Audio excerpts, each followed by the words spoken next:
Souhaitez nous rejoindre, je vous encourage d'aller sur le site Win France et je vous souhaite un très bon webinaire. Merci beaucoup Andrea et merci beaucoup à toutes et tous d'être ici. N'hésitez pas à réagir en commentaire et puis il y aura probablement une petite session de questions-réponses à la fin de l'échange. Donc voilà, sentez-vous libre. Eh bien, bonjour Laurence et merci beaucoup d'avoir accepté notre invitation en tant que marraine WIN. Alors, on doit vous l'avouer, quand même, préparer cet entretien, ça n'a pas été forcément facile parce que votre parcours est riche, il est dense. On pourrait facilement faire la conversation, en fait, une rétrospective de carrière, hein, le CEA, les cabinets ministériels, Matignon, et puis à nouveau le CEA jusqu'au poste d'administratrice générale adjointe que vous allez un petit peu nous expliquer. Ce qui nous a beaucoup intéressé, en fait, en voyant votre trajectoire, c'est autre chose. Quand on traverse autant d'environnements, des rapports humains, des décisions stratégiques, on finit aussi par observer les organisations différemment. On va finir par voir aussi ce qui va vraiment faire fonctionner, en fait, ou dysfonctionner, selon comment on va le voir, les collectifs. Et c'est comme ça qu'on va échanger pendant cette heure qui vient. C'est le fil rouge qu'on va prendre. Bon, j'aimerais commencer tout simplement, en fait, c'est quels ont été, dans toutes ces années, les moments les plus difficiles humainement ou managérialement? Bonjour à tous déjà. Merci beaucoup Léa pour cette question. Merci Andrea et merci Léa pour votre invitation à ce webinaire. Pour répondre à votre question, pour mon premier poste de management, j'ai été nommée responsable de plusieurs installations nucléaires dans un milieu historiquement très masculin, qu'il est d'ailleurs resté. Alors, il y a eu des progrès, bien évidemment, mais il y a encore un travail à faire pour attirer davantage de femmes dans le domaine nucléaire, qui offre des perspectives extrêmement variées avec des métiers passionnants et qui va recruter énormément dans les années à venir, à tous les niveaux. D'ailleurs, c'est d'ailleurs ce que porte WIN, hein, de façon très dynamique et avec beaucoup d'énergie. Donc, merci beaucoup. Et donc, alors, pour revenir à la question, j'étais très jeune à l'époque, hein, et j'avais encore aucune expérience concrète de management, même si j'avais suivi une formation jeune manager qui m'a été très utile, hein. Donc, je venais du monde de la recherche et je me suis retrouvée à la tête d'une équipe qui était plutôt de type industriel, avec des habitudes bien ancrées et parfois assez éloignées de ce que j'attendais de comportement professionnel. Alors, pour moi, cela commençait par quelque chose de très simple et de fondamental, le respect entre collègues et vis-à-vis du travail accompli. Donc j'ai dû engager un véritable processus de recadrage, à la fois ferme et j'espère pédagogique. Et c'est là que j'ai compris combien il était important de bien dire les choses de façon claire, avec bienveillance, mais aussi avec exigence. Et c'est une leçon qui m'a accompagnée tout au long de ma carrière. Donc plus tard, j'ai progressé dans la hiérarchie, j'ai eu d'autres difficultés, donc différentes de celles-ci, davantage avec mes homologues qui occupaient comme moi des postes de direction. Et même s'il existait des tensions interpersonnelles qui existent assez souvent, qu'il faut traiter bien sûr très rapidement avant qu'elles cristallisent, l'organisation mise en place ne décrivait pas suffisamment les périmètres des postes et les interfaces. Alors on dit souvent qu'il n'y a pas d'organisation bonne et mauvaise, ce qui n'est pas faux, mais d'un autre côté, c'est très important de bien définir les interfaces parce que c'est là où on peut avoir des vraies difficultés. Et enfin, donc troisième difficulté que j'ai rencontrée lors de ma carrière, j'ai été témoin de situations de harcèlement moral. Et je souhaitais rappeler à nos auditeurs et à nos auditrices qu'aucune compétence réelle ou supposée ne justifie ni n'excuse de tels comportements. Parce que vous entendrez souvent ça, hein. Mais elle est très bon, elle est très compétente. Bon. Donc ça, rien n'excuse ça. Le harcèlement moral est strictement encadré par le code pénal, le code du travail et par des lois protectrices, et c'est un délit. Et donc, c'est là que réside la différence fondamentale, et on le voit aussi hein, dans la vie, enfin dans l'actualité, etc. Au travail comme ailleurs, donc la limite n'est pas une question d'opinion ou de tolérance personnelle. Elle est fixée par la loi. Et donc, ce cadre définit les fautes et prévoit des sanctions adaptées et proportionnées. Et donc, quand vous êtes victime ou témoin, Il y a dans les entreprises, dans beaucoup d'entreprises, des référents harcèlement. Et quand il n'y en a pas, il y a évidemment les services RH auxquels il faut s'adresser. Donc, c'est vraiment quelque chose de très important parce qu'on en parle beaucoup aujourd'hui, mais ça existe depuis très longtemps. Et avant, il n'y avait pas justement tous ces dispositifs qui sont aujourd'hui mis en place et qui sont très utiles pour les jeunes salariés. Mmh. Et justement, alors, si la compétence, voilà, ne va pas justifier, effectivement, du harcèlement, bien que la personne soit très bonne, à quel moment est-ce que vous avez compris, qu'un manager ne pouvait pas simplement être un bon technicien, mais devait aussi comprendre les dynamiques humaines, les tensions, les non-dits et les fonctionnements implicites? Au fil de ma carrière, j'ai rencontré de nombreux scientifiques de très haut niveau qui ont été nommés managers sans en avoir ni les compétences, ni les dispositions, j'y reviendrai aussi, et ni parfois même l'envie d'être manager. Souvent, les grands scientifiques, ce qu'ils aiment, c'est faire de la recherche, hein. Le management, il y a d'autres contraintes qui ne sont pas forcément souhaitées. Et donc, ces situations, c'est des situations difficiles, à la fois pour le manager et pour les équipes, bien sûr. Et donc, même si la compétence technique est évidemment nécessaire, a fortiori dans un environnement scientifique, hein, pour asseoir sa crédibilité, heu, un manager n'a pas vocation à tout savoir sur tout. Et surtout, cette compétence technique ou scientifique, elle ne suffit pas. Ce qui motive une équipe, c'est aussi le leadership, hein, c'est amener l'équipe, à s'épanouir, à atteindre ses objectifs, il faut que le manager, inspire la confiance. Et donc ça repose sur un bon relationnel, voire un très bon relationnel, qui est fondé, de mon point de vue, hein, encore une fois, je suis tout à fait ouverte à la discussion, hein. Ça repose sur une vraie authenticité et puis aussi une capacité d'écoute et de compréhension. C'est en écoutant et en observant qu'on comprend ce que vous avez dit, Léa, hein, ce qui se joue, dans les dynamiques humaines. Il n'est pas toujours simple pour un manager d'ailleurs de faire émerger les non-dits, hein, c'est ça pour personne.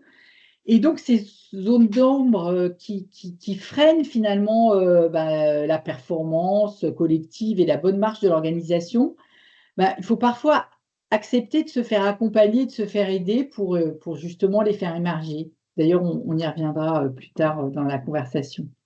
Mmh. Alors, vous arrivez au CEA, en 96, un univers qui est très technique, très masculin. Vous prenez rapidement des fonctions, de management. Comment est-ce qu'on passe, dans cette transition? Comment est-ce qu'on passe, d'une posture d'experte à une posture de manager? Est-ce que diriger des équipes, c'est quelque chose qui s'apprend? Bon, question rhétorique, mais quand même, on va en discuter. Est-ce qu'au début, vous avez dû trouver votre place, apprendre à avoir cette posture-là pour affirmer une légitimité? Alors oui, en fait, diriger s'apprend. Alors comment? Ça s'apprend avec le temps, avec l'expérience, les formations adéquates. Ça s'apprend aussi en faisant des erreurs, en les surmontant, hein. Et donc je crois que la plus grande difficulté au départ, c'est de trouver la bonne distance. On passe d'un milieu où on était, avec nos pairs et on devient, supérieur hiérarchique, il faut trouver la bonne distance. Ni trop proche, ni trop distant, enfin, ni trop froid, enfin voilà. Ça c'est vraiment, je pense, ce qui, voilà, ce sur quoi il faut travailler, dans un premier temps. Il faut aussi bien se connaître soi-même. Il faut faire un travail sur soi-même, hein, pour diriger. Et puis, il faut s'être libéré soi-même de tout ce qui nous limitait jusque-là, parce que sinon ça a un impact, sur notre comportement et qui a un impact qui peut être négatif, vis-à-vis des équipes.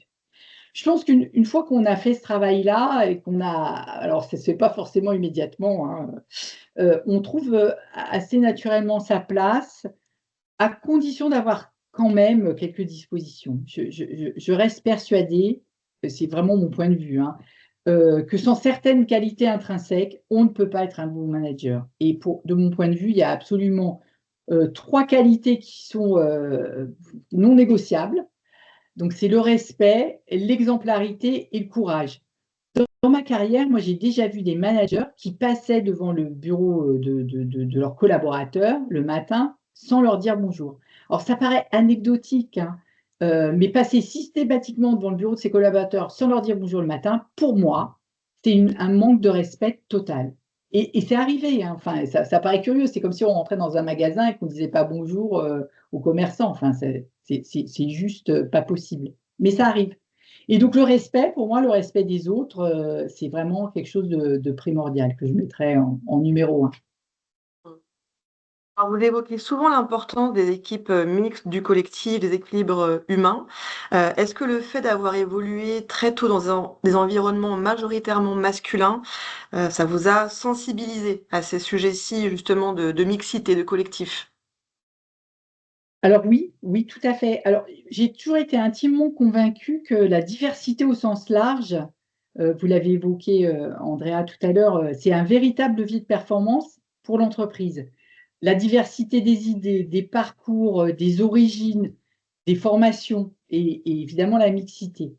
Et donc, dès mon premier poste de management, j'ai vraiment veillé à équilibrer davantage, hein. Il y avait pratiquement que des hommes dans mon service et donc en intégrant rapidement, des femmes dans l'unité, ce qui n'a pas été forcément très simple pour elles non plus, hein, mais voilà, j'ai essayé le plus possible de les accompagner.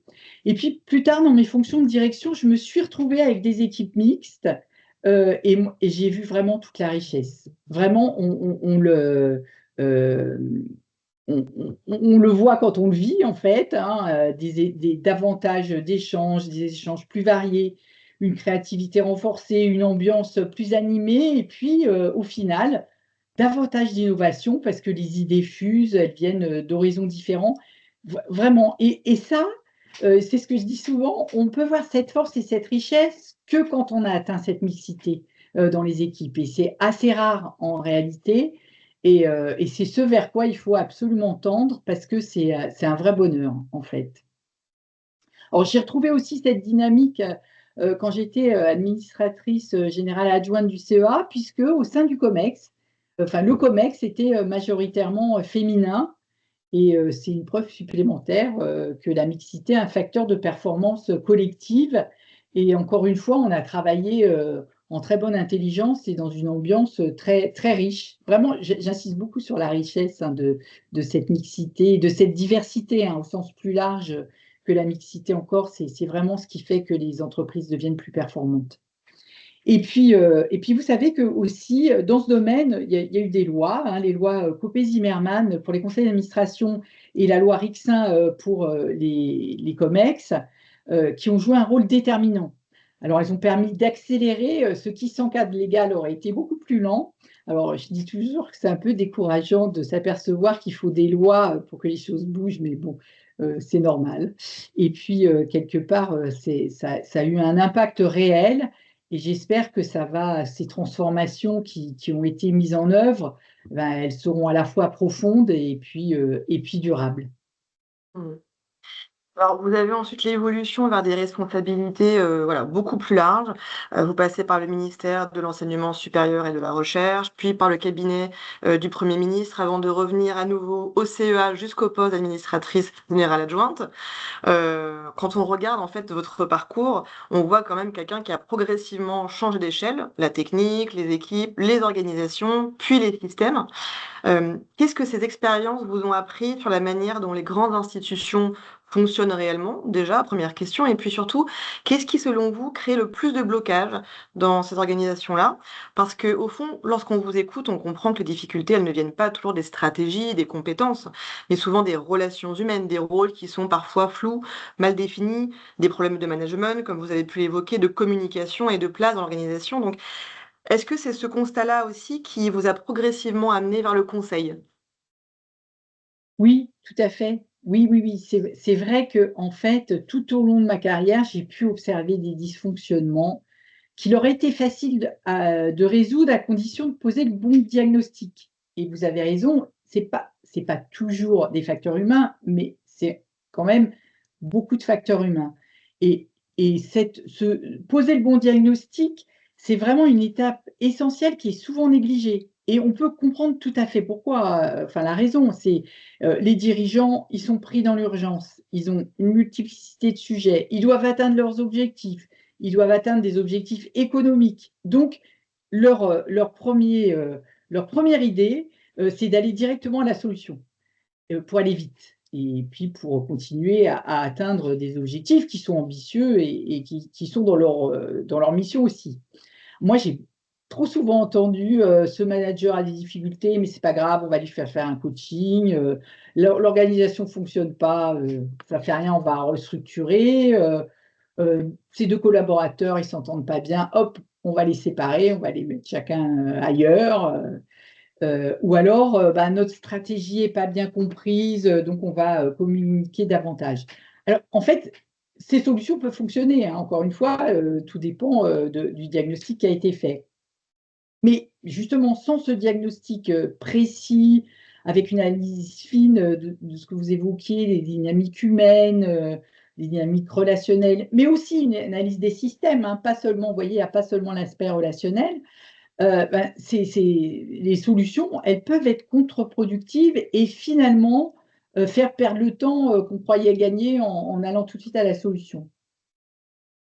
Par exemple, sur les exemples que j'ai évoqués, le problème d'un manager, ça ne tient pas forcément à l'absence de coaching, hein. C'est peut-être tout simplement que le manager n'est pas à sa place. Il n'est pas fait pour cette fonction. En revanche, une prise de poste mal accompagnée, ça peut être corrigé par un coaching bien adapté et puis bien ciblé. D'ailleurs, je me suis formée au coaching parce que je trouve que ça peut être effectivement un vrai support. Après, une organisation peut souffrir, comme je l'ai dit tout à l'heure, de périmètres mal définis, d'interfaces mal décrites ou floues. Et puis, dans certains cas, ça peut être aussi qu'un changement d'organisation a mal été accompagné et donc il est nécessaire de le construire avec les équipes de façon à favoriser leur adhésion. Enfin voilà, c'est tout un travail. Et puis je parlais de la communication. La communication, évidemment, c'est indispensable, mais elle est efficace que si elle circule au bon niveau, dans les deux sens, et puis avec la bonne granulométrie. Il ne faut pas non plus surcommuniquer. À l'inverse, ce que je disais tout au début, il faut dire les choses de façon claire et de façon bien explicitée. Mmh. Alors, ce qui est intéressant, c'est que vous n'avez pas choisi de créer un cabinet expert métier ou expert technique, quoi, hein. Vous avez choisi d'intervenir sur l'humain, les relations au travail, les équilibres managériaux, les organisations en tant que telles, comme si finalement toutes ces années, voilà, ce parcours vous amène à une conviction forte. C'est ce qu'on avait échangé aussi ensemble en préparant cet échange. Les difficultés, elles apparaissent rarement du jour au lendemain. Encore une fois, ça peut, mais néanmoins, en général, ça prend du temps. Elles s'installent souvent très tôt dans les interactions, les malentendus, les positionnements. Est-ce que votre objectif aujourd'hui, finalement, c'est aider les organisations à intervenir avant la crise, donc en préventif, avant que les tensions ne deviennent des conflits, avant que les collectifs ne se désengagent et que finalement les choses soient difficilement rattrapables, entre guillemets.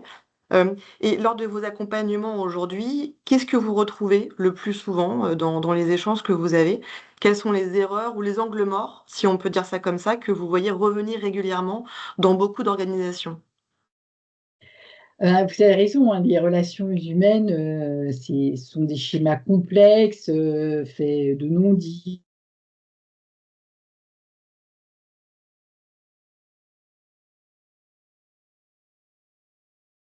la vie personnelle.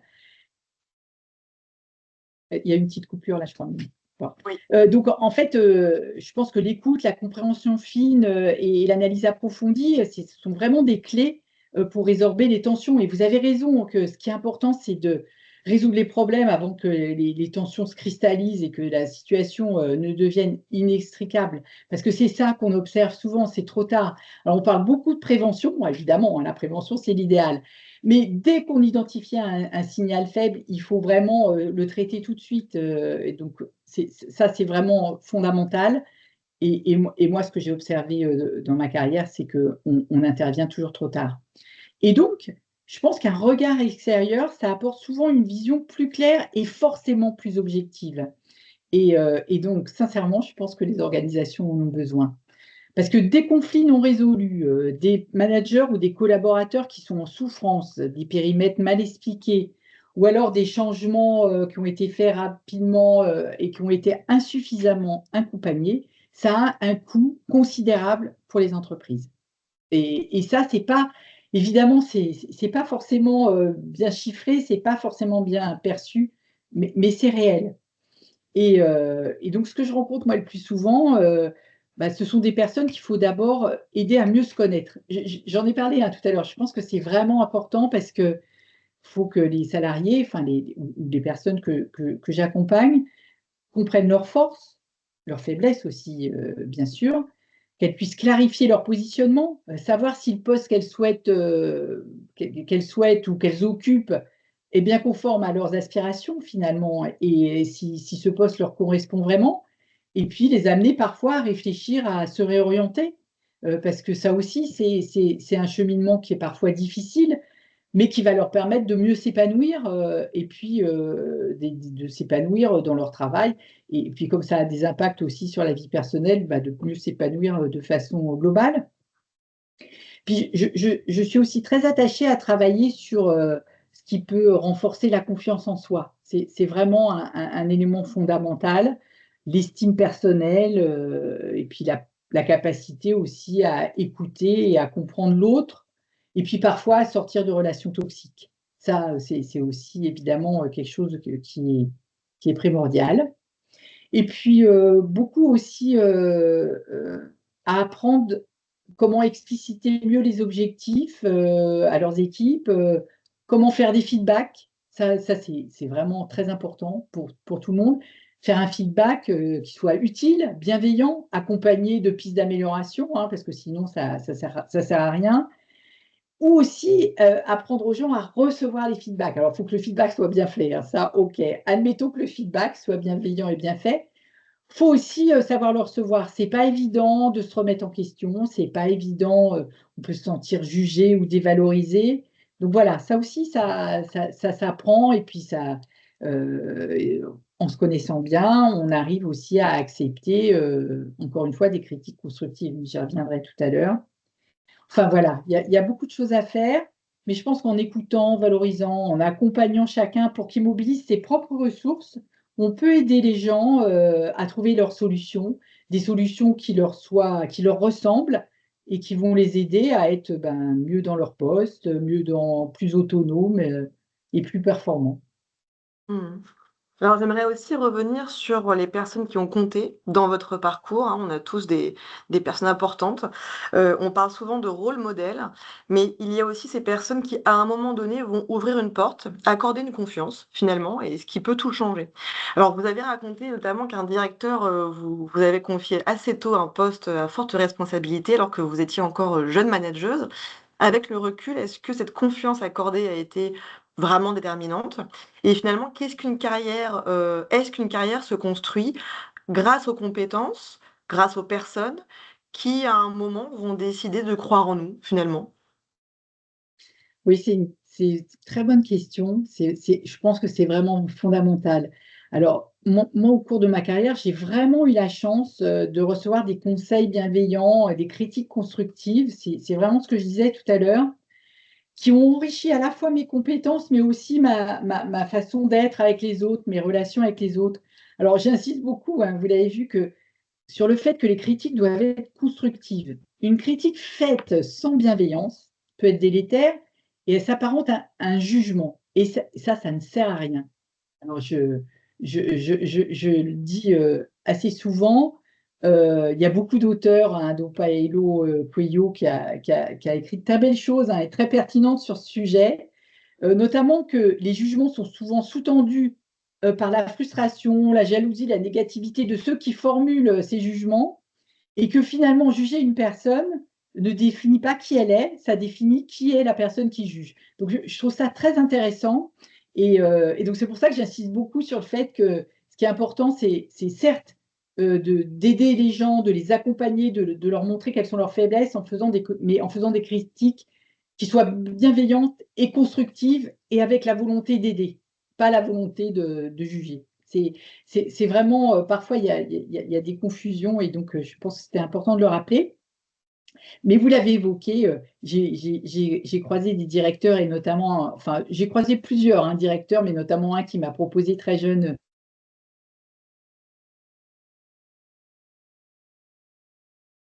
Je lance. La revoilà.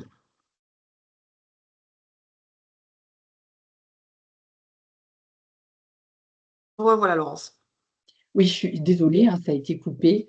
Donc oui, m'a proposé ces postes à responsabilité et en fait, donc il m'a accordé sa confiance, hein, vraiment et cette confiance accordée a renforcé la mienne et je crois que c'est très important de voir que finalement il y a un phénomène d'autoréalisation. Quand on vous fait confiance, vous gagnez en confiance en vous. Et c'est vrai pour d'autres, sur la positivité, par exemple, c'est très important ce phénomène d'autoréalisation. Alors, d'un autre côté, une carrière, c'est jamais un long fleuve tranquille, hein, donc il m'est arrivé aussi, hein, de ne pas être en phase avec mes responsables hiérarchiques, ou alors de ne pas être dans le bon cercle. Bah ça, ces expériences, ça fait aussi partie du chemin et je crois que ça permet aussi, de progresser. Mais avec le recul, comme vous le disiez Léa, je mesure surtout la chance que j'ai eue, de rencontrer, des personnes, qui m'ont fait grandir et oui, je crois que cela, a été vraiment déterminant dans ma carrière. J'aimerais aussi qu'on aborde la place des femmes, quand même, c'est Win après tout. Vous dites ne pas avoir eu le sentiment de devoir faire plus parce que très tôt finalement on vous avait, enfin vous avez senti tous ces biais, et vous voulez les affronter. Voilà, en disant: «Voilà, ils existent mais je passe au-dessus, j'en suis consciente». Et vous évoquiez aussi des règles implicites, notamment les réseaux, la cooptation, les mécanismes en fait informels, hein, de pouvoir qu'on n'a pas toujours, bien, dans le viseur. Est-ce que le vrai sujet aujourd'hui, n'est pas seulement l'accès des femmes aux responsabilités, mais aussi l'accès aux réseaux d'influence et aux cercles où les décisions vont vraiment se préparer et se prendre? Oui, c'est une très bonne question aussi. Donc, comme vous l'avez évoqué, moi j'ai identifié, très tôt, que, ce serait sans doute plus difficile en tant que femme d'accéder aux mêmes fonctions, qu'un homme. Alors quand j'étais une enfant encore, j'évoquais certains métiers, certes exigeants, que j'aurais sans doute pas choisis au final, mais peu importe. J'ai souvent entendu: «Mais non, non, ça c'est pas un métier pour une femme». Et donc cette phrase m'a marquée. Pourquoi? Parce qu'en fait, bon, j'étais bonne élève, mais c'est pas ça forcément qui est déterminant et je me disais: «Mais il y a pas de raison que des portes me soient fermées parce que je suis une femme». Enfin, une petite fille en l'occurrence à l'époque.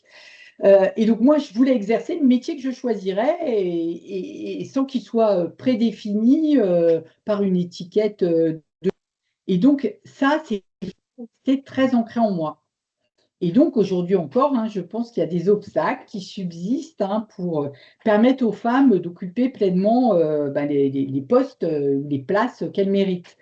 Dans de nombreuses organisations, je pense, la cooptation reste très présente, portée par des réseaux implicites ou explicites et qui favorisent, la reproduction finalement, des mêmes profils. Donc, au CEA, lorsque j'étais administratrice générale adjointe, et je pense que ça perdure encore aujourd'hui, hein, nous avions justement cherché, à dépasser ces mécanismes. Et donc, nous avions mis en place un système, d'audition systématique par un jury mixte, lorsqu'un poste à responsabilité, se libérait. Et cela permettait d'examiner un panel élargi de candidates et de candidats et de choisir sur la base de la compétence et non pas, par un réseau, de connaissances. Donc je pense que ça, c'est vraiment très important. Et pour répondre à votre question, sur l'accès des femmes au réseau d'influence, ben, cela relève un peu d'un cercle vertueux, c'est-à-dire que plus il y aura de femmes au poste à responsabilité et plus elles accéderont, facilement, à ces cercles. Et puis, comme je l'évoquais déjà, la loi Rixain, qui est une loi très importante, impose une présence accrue des femmes dans les COMEX et les CODIR, qui sont les instances de direction, bah, contribue à faire évoluer les choses. Et bon, alors certes, pas aussi vite que je le souhaiterais, mais voilà, j'aimerais que tout aille plus vite. Mais c'est une avancée très importante. Parce que la loi Copé-Zimmermann, c'était pour les conseils d'administration, qui ne sont pas des instances dirigeantes, enfin décisionnaires, pas toujours, en tout cas, des instances décisionnaires, alors que les COMEX et les CODIR dans les entreprises sont des instances où se prennent les décisions. Donc, en somme, ce que je peux dire, peut-être pour conclure, c'est que je trouve que les lignes bougent et c'est vraiment très bien. et que chaque progrès nourrit une dynamique qui profite aux générations suivantes. Je suis très contente du travail que fait WIN, hein. C'est vraiment pour moi très important.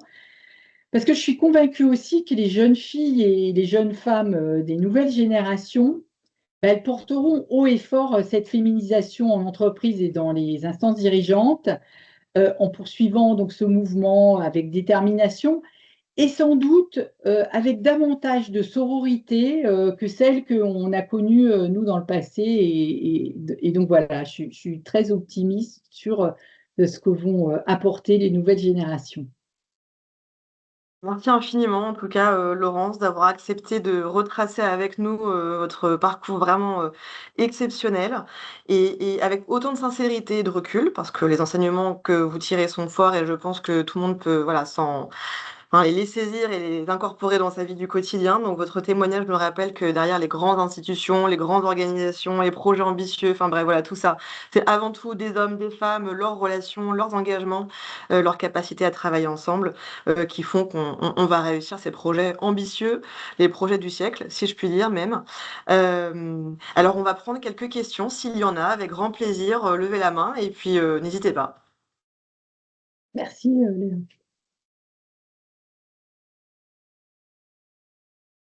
Ou dans la conversation, si vous êtes trop timide et que je peux lire à votre place. S'il n'y a pas une question, je peux peut-être commencer pour donner l'avis. Un grand merci, Laurence. C'est vraiment très, très inspirant. J'ai fait plein de notes. C'est tout noté. Vraiment, ce sont de messages qu'on retrouve quand même en grande formation, mais il y a aussi ce regard très personnel qui est très précieux et aussi votre implication d'accompagner tout le réseau WinFrance. On a vraiment de la chance de vous avoir.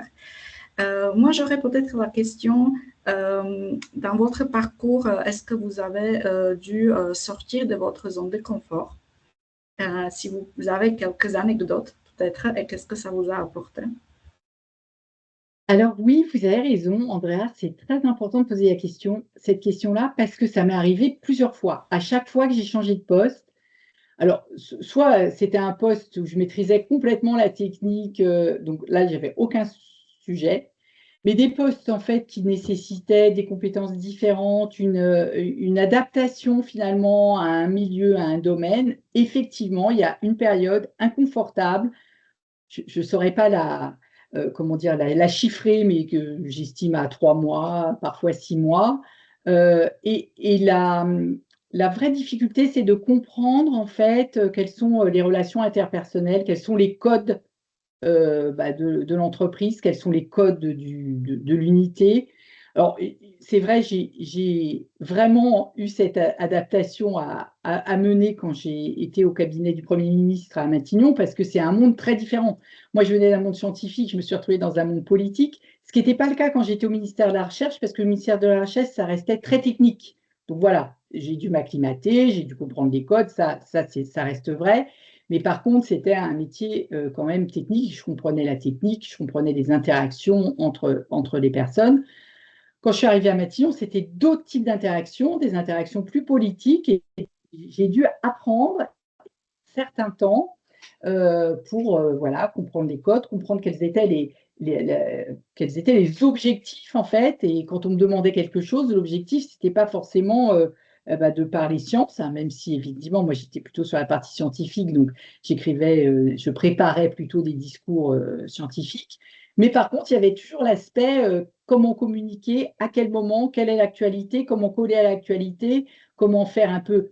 Le buzz, c'est pas tout à fait ça, hein, mais voilà. Et donc ça, j'ai dû l'acquérir au fur et à mesure. Et donc, ça, c'est un exemple concret, mais globalement, quand on change de poste, et a fortiori si c'est un peu différent, voire très différent de ce qu'on faisait auparavant, bah, il y a cette période d'adaptation pas très confortable, où on ne se sent pas très confortable. Pourquoi? Parce qu'on ne se sent pas à 100% de nos compétences, à 100% de notre capacité, voilà, et qu'on doit acquérir, et ça s'acquiert très bien. Mais voilà, c'est une petite période un peu inconfortable.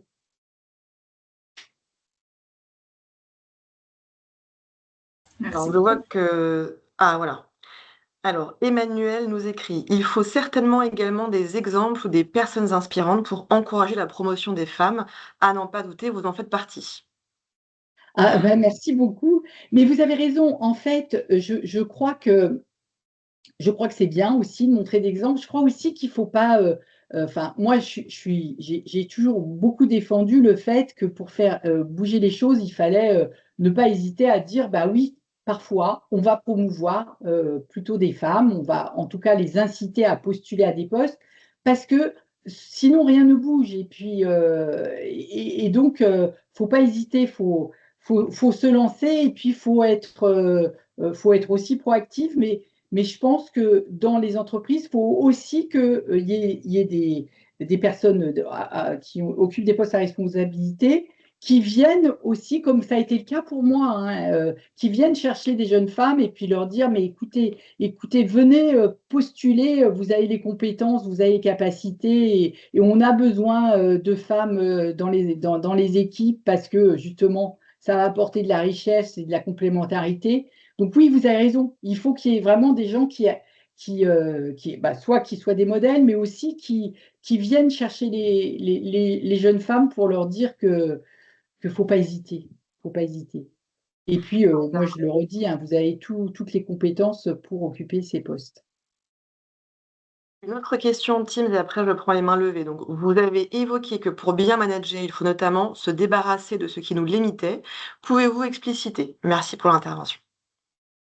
Ben, en fait, souvent, vous savez, on a reçu chacun une éducation, on a vécu, on est baigné aussi dans une culture, hein, la culture de notre pays. Donc voilà, par exemple, il y a quand même, on est quand même dans une culture qui a beaucoup véhiculé de sexisme, hein, et ça existe encore aujourd'hui. Aujourd'hui, donc il y a les fameuses lois qui évitent ça, mais ça reste toujours ancré. Et puis, il y a les stéréotypes de genre. Ça existe, les stéréotypes de genre, ça existe. Il faut s'en libérer nous-mêmes parce que c'est ancré, pas seulement chez les hommes, pas du tout, hein, chez les femmes aussi, puisque c'est notre culture. Donc, il faut se libérer de ça.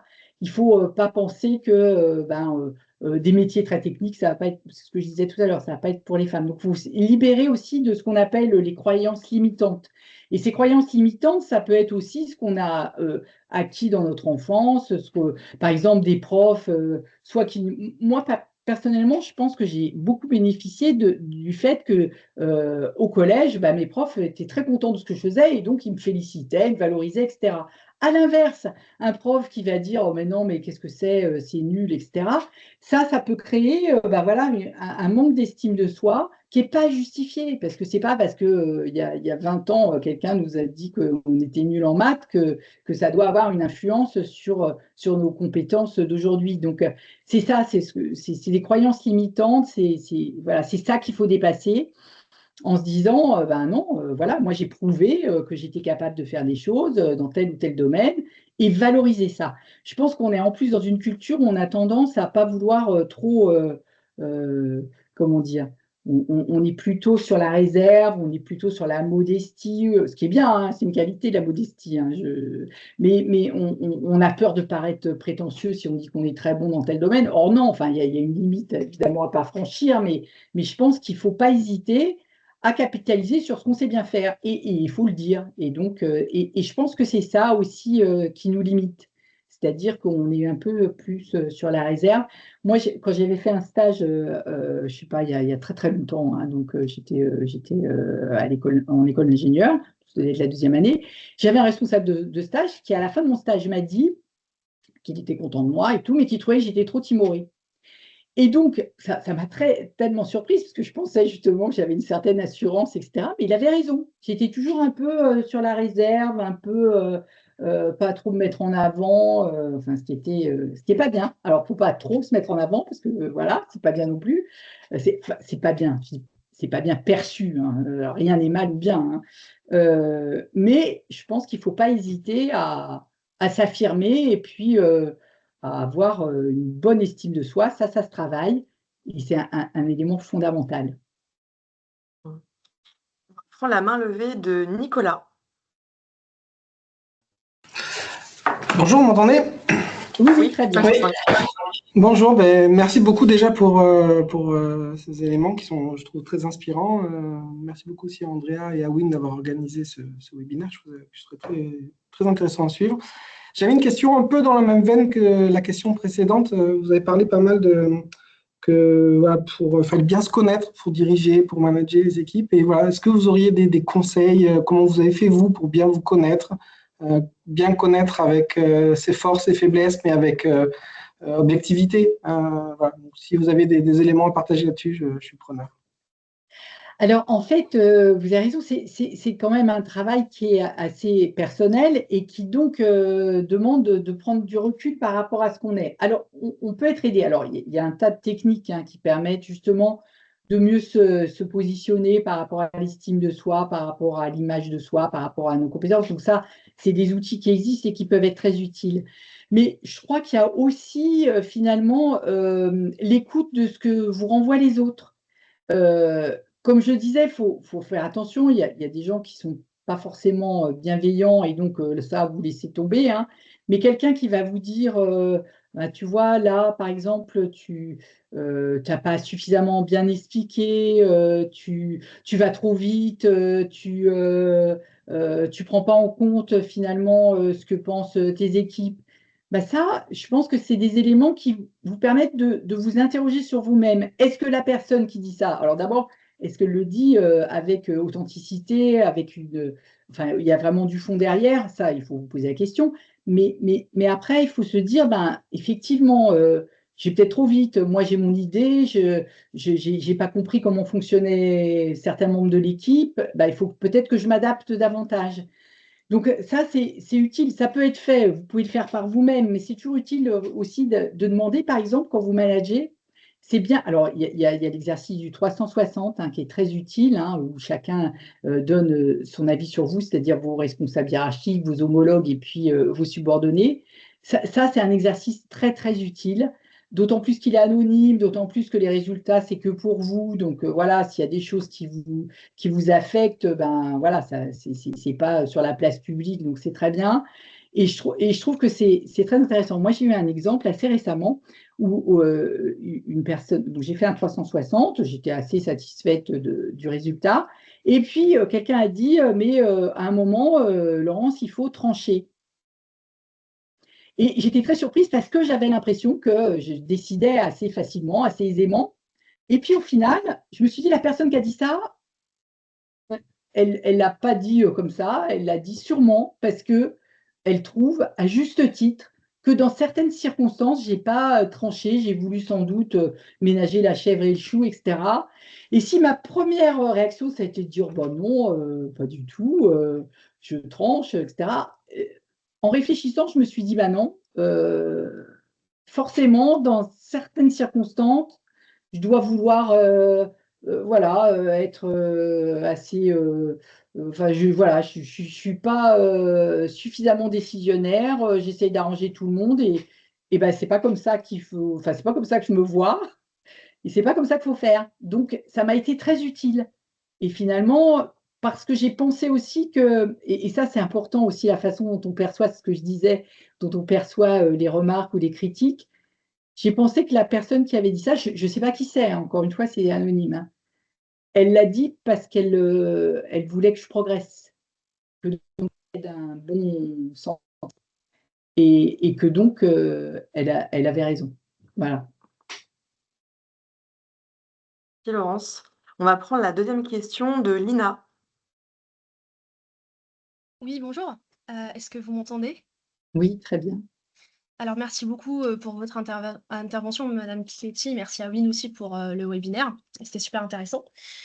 Donc, je me présente, Lina Nuira. Je suis pour l'instant stagiaire au CEA.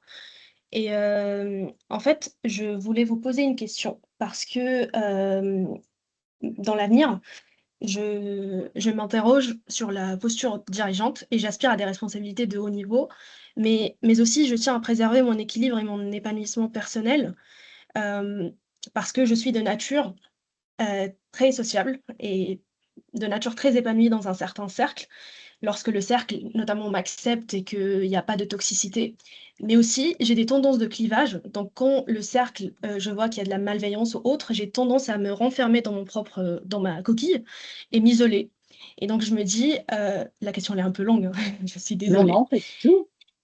Et donc, je me demande, enfin, comment avez-vous réussi au cours de votre parcours à, disons, concilier les exigences des performances liées à la direction avec le maintien de votre authenticité et de votre personnalité? Alors oui, vous avez raison. Ce que vous soulevez, c'est que en fait, je parlerai après de l'équilibre vie pro, vie perso, mais je pense que votre question, elle va au-delà de ça. La difficulté, en fait, quand on est un manager authentique, hein, comme vous l'avez dit, c'est de ne pas se sentir affecté par des comportements qui vont nous affecter. Donc en fait, euh, on ne peut pas vraiment faire barrière entre ce qu'on est, entre notre vie professionnelle, se dire oh, bah, c'est le milieu professionnel, on peut me dire ce qu'on veut, je ne suis pas touchée par ce qu'on me dit, c'est pas vrai. C'est pas vrai, donc on peut être affecté par des comportements qu'on trouve nocifs ou qu'on trouve trop critiques ou auxquels on n'est pas habitué dans notre vie personnelle, etc. Et donc, je pense, et c'est vraiment ce que je disais tout à l'heure, que d'abord, il ne faut pas nier qu'on puisse être affecté, parce que c'est vrai, on peut l'être. Et donc, il ne faut pas non plus que ça ait un impact sur notre vie personnelle sur la durée. Ça va en avoir un impact au moment où ça se produit, mais il ne faut pas que ça ait un impact sur la durée. Et donc, pour ça, il faut dire les choses. Donc, si c'est un comportement d'un collègue, eh ben, faut en parler soit directement avec le collègue, soit avec le supérieur hiérarchique. Si c'est un comportement avec le supérieur hiérarchique de la même façon, ben, faut en parler. En fait, il faut dire les choses et le plus tôt possible. Parce qu'en fait, ce que j'ai observé souvent, c'est qu'on laisse, et encore une fois, je ne donne pas de leçons, parce que bien évidemment, ça m'est arrivé, hein, on laisse les situations, voilà, parce que souvent, on a une tolérance personnelle aussi assez importante, hein. On a une résilience, donc on dit, oh, ça va passer, oh, c'est pas bien grave. Enfin, je sais pas, moi, j'ai dit plein de fois, c'est pas bien grave, mais parfois, eh ben, au lieu de réagir tout de suite, on réagit trop tard, et donc on a été affecté, la situation s'est cristallisée, etc. Donc je pense que il ne faut pas hésiter à traiter le problème dès qu'on le perçoit. Et en fait, en général, quand on a une certaine sensibilité, on le perçoit assez vite. Donc, je ne sais pas si j'ai répondu à toutes vos questions, mais je vais juste parler de l'équilibre pro-perso. Alors, en fait, moi, j'ai eu un mari qui a considéré que sa carrière n'était pas plus importante que la mienne, donc ça m'a permis d'avoir un bon équilibre entre nos deux carrières. Il a participé à l'éducation des enfants, etc. Et puis, j'ai eu, en fait, au CEA en particulier, et c'est peut-être vrai dans d'autres entreprises, il y a quand même de congé, ce qui est très bien, hein. Et finalement, je pouvais à l'époque m'adapter très bien parce que je rentrais assez tôt le soir pour être avec mes fils et je travaillais après. Aujourd'hui, avec le télétravail, c'est sans doute une organisation plus simple, j'en sais rien, mais à l'époque, il n'y avait pas de télétravail, mais néanmoins, je continuais à travailler le soir. Ça ne me dérangeait pas, j'étais chez moi, et puis, je profitais de ma vie de famille et j'ai fait aussi autre chose, c'est que j'ai toujours refusé les postes en province avec célibat géographique. Voilà. Alors après, on m'a dit, oh là là, mais tu refuses tout, donc tu feras jamais carrière. Eh ben, c'est pas vrai. Je considère que j'ai quand même fait carrière. Mais j'ai toujours dit, je vais pas me sacrifier, je vais pas sacrifier ma vie personnelle pour ma vie professionnelle. Alors, c'est peut-être égoïste et ça peut être mal perçu parce qu'on n'est pas finalement dévoué à son entreprise, mais c'est pas vrai. J'étais très dévouée à mon entreprise et je me suis beaucoup investie et beaucoup engagée. Mais voilà, il y avait certaines choses que je ne voulais pas faire pour préserver justement ma vie personnelle. Merci beaucoup, Laurence. Lina vous remercie dans la Oui, conversation. mais j'ai vu. On va prendre la question de Pascaline.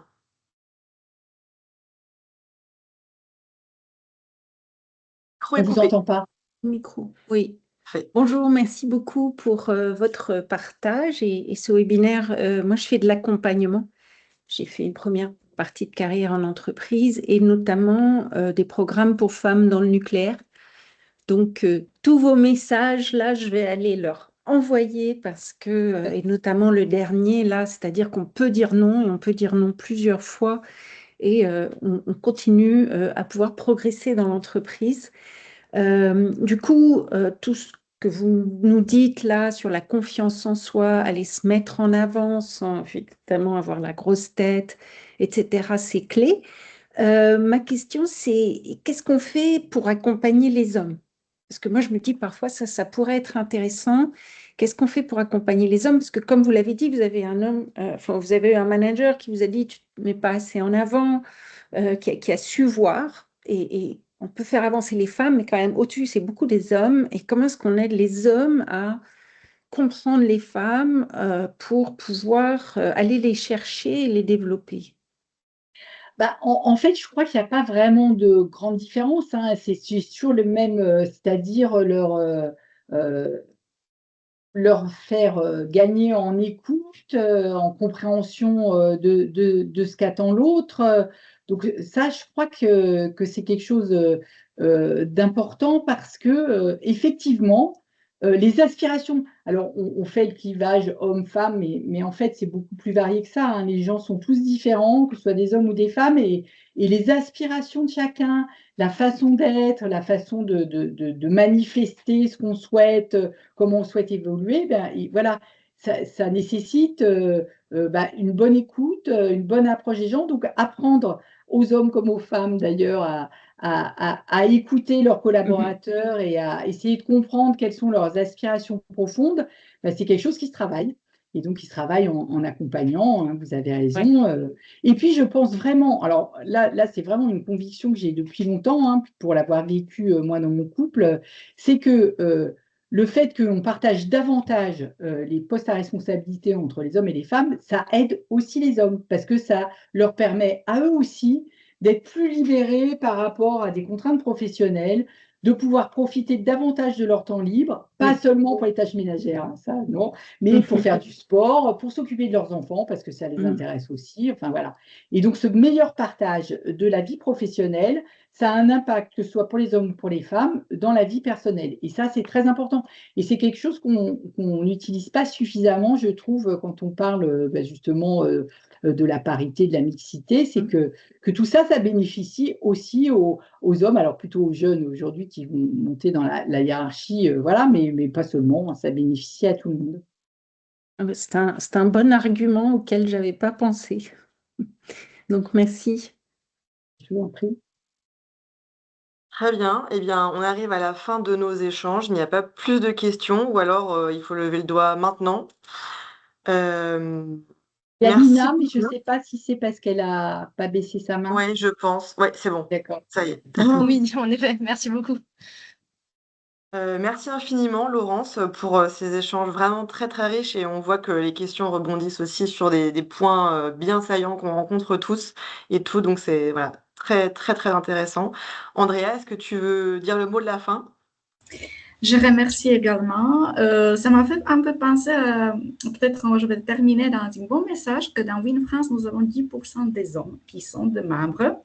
Et aussi dans Historique Win France, quand j'ai un peu interviewé nos historiennes, il faut dire qu'un des premières supporters, on était aussi des hommes. Et raison pour laquelle les anciennes femmes ont un peu essayé de découvrir, c'était parce que ces hommes, ils ont eu des filles au niveau des enfants.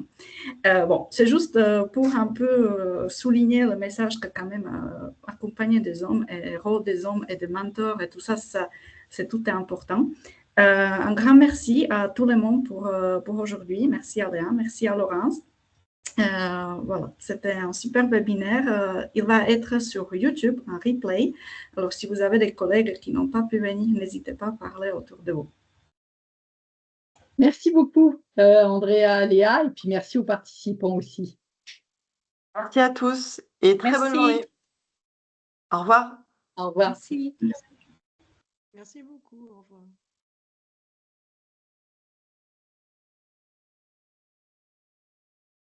Bon, bah, à bientôt. Au revoir, à bientôt.